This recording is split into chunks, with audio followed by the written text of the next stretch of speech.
Toto, mukhang may pera tayo. Hindi naman. Inayos ko lang yung budget ng bahay. Alam mo naman. Meron ulit ng bills. Nabayaran mo na rin ba ang contribution mo sa DPK?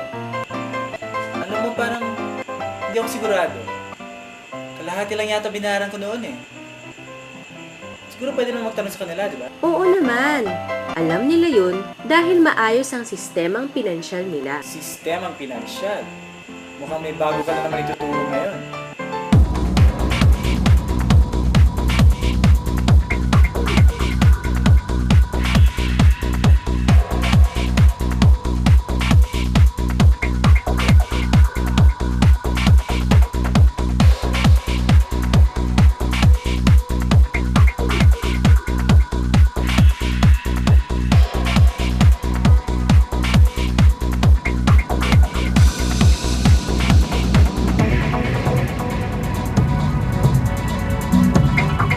O sige, magturo ka na tungkol sa sistemang pinansyal. Baka magamit ko pa sa pag-ayos ng budget ko, di ba? Mahalaga talaga na alam ninyo ang tamang sistemang pinansyal. Mukha nga. Simulan mo na.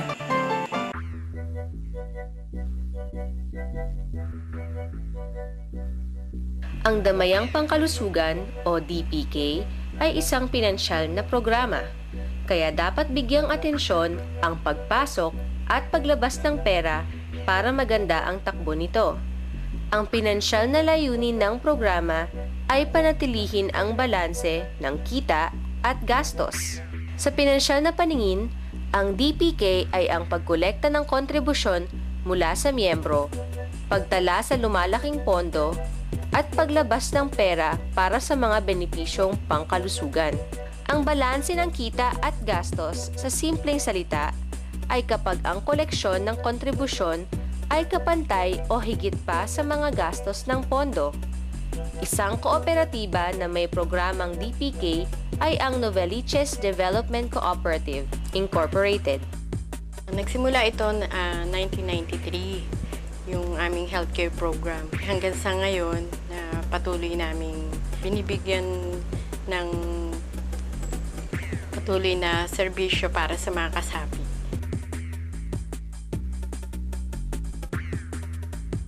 Magkatulad lang ang pamamahalang pinansyal ng DPK at ng isang pamilya. May dalawang tuntunin na dapat sundin. Una, mabuhay sa loob ng iyong kakayahan. Kailangang mas malaki ang kita kaysa sa gastos. Ikalawa, maging handa sa daloy ng pondo.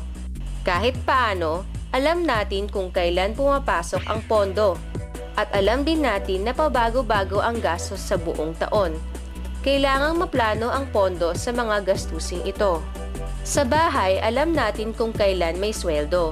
Alam din natin na malaki ang gastos bago magpasukan at mangangailangan ng baon ang mga bata araw-araw. Alam din natin kung kailan babayaran ang renta, tubig o kuryente. Pinaplano ito ng mga magulang. Ang pagpaplanong pinansyal na ito ay dapat ding gawin